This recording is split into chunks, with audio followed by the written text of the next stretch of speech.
அனைவருக்கும் வணக்கம் நண்பர்களே. இன்றைக்கி நாம் என்ன வீடியோ பார்க்க போகிறோம் அப்படின்னா, பழனி திருக்கோயிலிருந்து சுமார் 8 கிலோமீட்டர் தொலைவில் இருக்கும் கிராமம் தாங்க கணக்கன்பட்டி கிராமம்.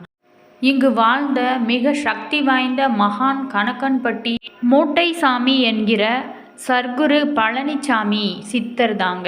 அவரை பற்றி இந்த வீடியோவில் பல சுவாரஸ்யமான தகவல்களை பார்க்கலாம். இது மிகவும் பயனுள்ள தகவல்களாக உங்களுக்கு இருக்கும். இந்த கோயிலுக்கு சென்று வழிபட்டு வந்தால் உடல் ரீதியான பிரச்சனையும் மன ரீதியான பிரச்சனையும் எல்லா பிரச்சனைகளுக்கும் தீர்வு கிடைக்கும். கண்டிப்பாக இந்த கோயிலுக்கு அனைவரும் சென்று வாருங்கள். இந்த வீடியோ உங்களுக்கு பிடிச்சிருந்தால் லைக் பண்ணுங்கள், கமெண்ட் பண்ணுங்கள், ஷேர் பண்ணுங்கள். இந்த மாதிரியான சுவாரஸ்யங்களான தகவல்களை நீங்கள் தெரிஞ்சுக்கணும் மறக்காமல் சப்ஸ்கிரைப் பண்ணிக்கோங்க. கூடவே பெல் ஐக்கானையும் கிளிக் பண்ணிக்கோங்க. வாங்க வீடியோக்குள்ளே போகலாம். கணக்கன்பட்டி மூட்டை சுவாமி ஜீவ சமாதி இருக்குங்க.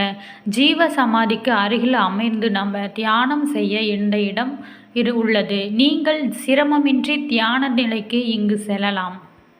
கணக்கன்பட்டி மூட்டை சாமியார் சாய்பாபாவின் மறு அவதாரமாக கருதப்படுறாரு. இவர் வாழும்போதே பல அதிசயங்கள் நிகழ்த்தியவராக சொல்லப்படுறாங்க. கணக்கன்பட்டி சித்தர் கோயிலுக்கு சென்று முழு பலனையும் நாம் கண்டிப்பாக அடைய வேண்டும். பழனிசாமி மூட்டை சாமியாரின் ஜீவ சமாதிக்கு சென்றால் நிச்சயம் வாழ்வில் நல்ல முன்னேற்றத்தை நாம் கண்குளிர பார்க்க முடியும். இவரோட ஜீவ சமாதியில் ஒரு நல்ல அதிர்வலைகளை நாம் உணரலாம். அங்கு சென்று பூஜையில் கலந்து கொண்டால் அந்த பூஜை நேரத்தில் அனைவருக்கும் உறக்கம் வந்துடும். அந்த ஒரு செகண்டாவது நாம் தூங்கி எழுந்திரிச்சிருவோம். அந்த அளவுக்கு ஒரு மன நிம்மதியை அவர் அந்த செகண்டில் கொடுப்பாரு. அந்த கோயிலுக்கு சென்று பார்த்தா தான் அதை உண்மையாக நாம் உணர முடியும்.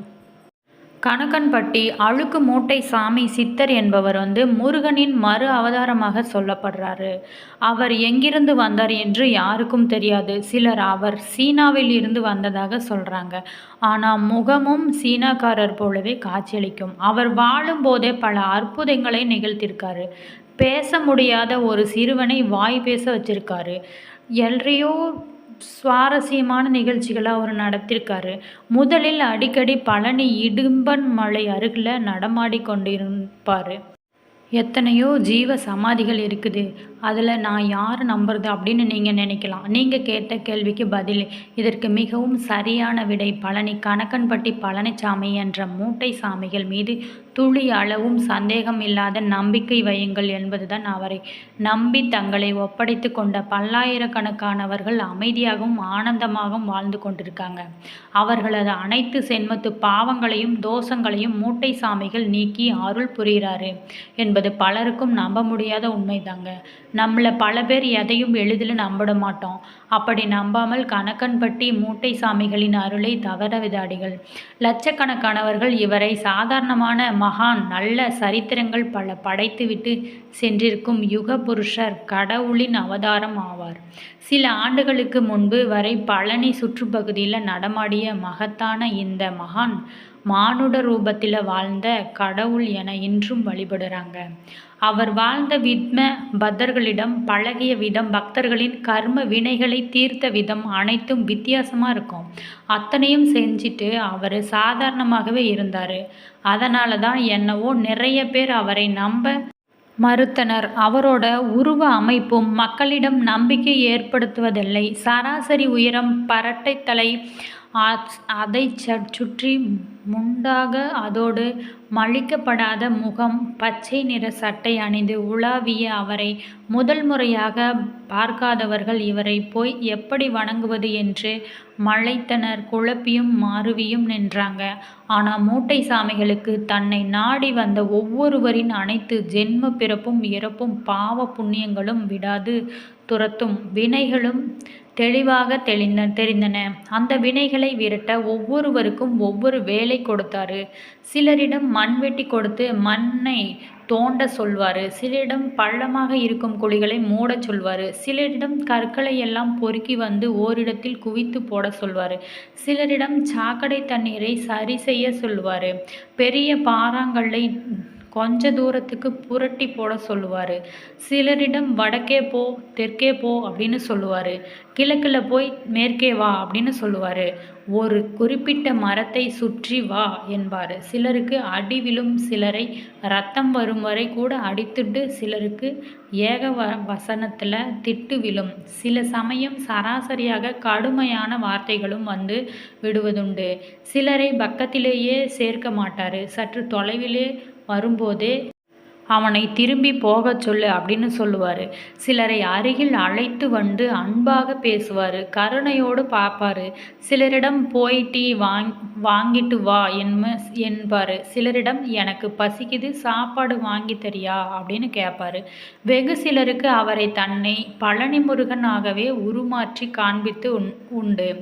இப்படி அவர் எந்த உத்தரவிட்டாலும் அவை மக்களின் கர்ம வினைகளை விரட்ட தான் அப்படி பண்ணுறாரு. காலப்போக்கில் தான் இந்த உண்மையை மக்கள் அனைவரும் உணர்ந்தாங்க. அதன் பிறகு மூட்டை சாமிகளை நோக்கி தினம் தினம் நூற்றுக்கணக்கானவர்கள் படையெடுத்தாங்க. அதன் தொடர்ச்சியாக அவரை பற்றி விவரங்கள் வெளி உலகிற்கு தெரிய வந்தன. பழனி கணக்கன்பட்டியில் தான் சுவாமிகள் பிறந்தார். அந்த ஊரைச் சேர்ந்த திம்மியா நாயக்கருக்கு இரு மனைவி. மூத்த தாரத்தின் மகனாக பிறந்தார் சாமிகள். காளிமுத்து என்ற பெயர் சூட்டியிருந்தது. சிலர் அவரது பெயர் காளியப்பன் என்கிறார்கள். ஆனால் பழனியப்பன் என்பது தான் இயற்பெயர் என்ற குறிப்பும் உள்ளது. அதனால தான் அவர் பெயர் பழனிசாமி என்று மாறியதாக சொல்கிறாங்க. சித்தியின் பாராபட்சத்தில் படிப்பை பாதியில் விட்ட வேண்டியதாயிற்று. இதனால் பால்காரர் ஒருவர் வீட்டில் வேலைக்கு சேர்த்து விடப்பட்டாங்க. ஒரு தடவை பால்காரர் எதிரிகளுடன் சண்டை போட்டதில் இவர் கடுமையாக தாக்கப்பட்டு பழனிமலை காட்டுக்குள்ளே வீசப்பட்டார். அந்த காட்டுக்குள்ளே 3 நாட்கள் சுயநினைவில்லாமல் கிடந்தாங்க. 4வது நாள் சுவாமிகளை காட்டிலிருந்து மீட்டு ஆஸ்பத்திரியில் சேர்த்தாங்க. அவரை பரிசோதித்த டாக்டர்கள் இறந்து விட்டதாக அனுசரித்தாங்க. உடனே ஒரு நாள் முழுக்க உடல் அங்கே இருந்தது. மறுநாள் உடல் மாயமாகி விட்டது. அடுத்த நாள் இடும்பன்மலைக்கு ஒன்றில் பழனிசாமி தியானத்தில் இருப்பது கண்டு அனைவரும் ஆச்சரியப்பட்டாங்க. சவக்கிடங்கில் கிடந்தவருக்கு எப்படி உயிர் வந்தது என்று தெரியவில்லை. இடும்பன்மலை காட்டுக்குள் கிடந்த 3 நாட்களில் அவரிடம் சித்த புருஷங்கள் மாற்றங்கள் ஏற்பட்டு இருக்கலாம் என்று கருதப்பட்டாங்க. இடும்பன்மலை சிவன் கோவில், உச்சிக்கான மகாளி அம்மன் கோயில், காந்தி மார்க்கெட் பகுதியில் அவர் மாறி மாறி அலைந்தார். முக்காலமும் உணர்ந்த ஞானியாக உலா வந்தார். பஞ்ச பூதங்களையும் தன் கட்டுப்பாட்டில் வச்சார். பறவைகள், விலங்குகள் பேசுவது அவருக்கு புரியும். ஆனால் எதையும் வெளியில் காட்டிக்கொள்ள மாட்டாங்க.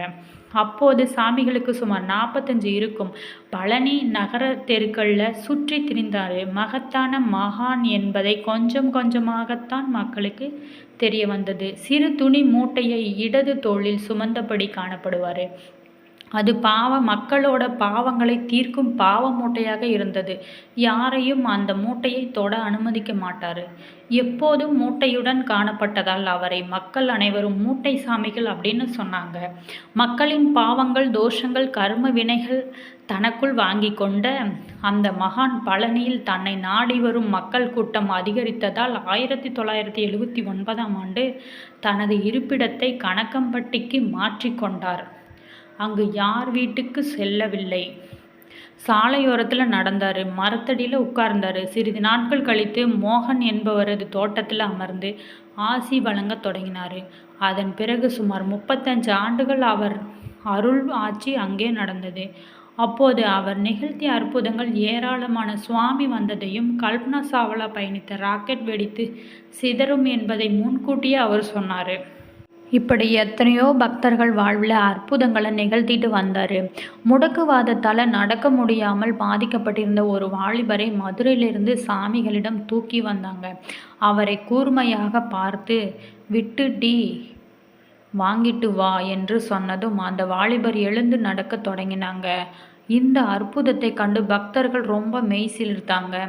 கணக்கன்பட்டி அருகிலுள்ள கோம்பைப்பட்டியாரை சேர்ந்தவர் ஈஸ்வரன். அவருக்கு இதயத்தில் ஓட்டை இருப்பதாகவும் ஆப்ரேஷன் செய்ய வேண்டும் அப்படின்னு சொன்னாங்க.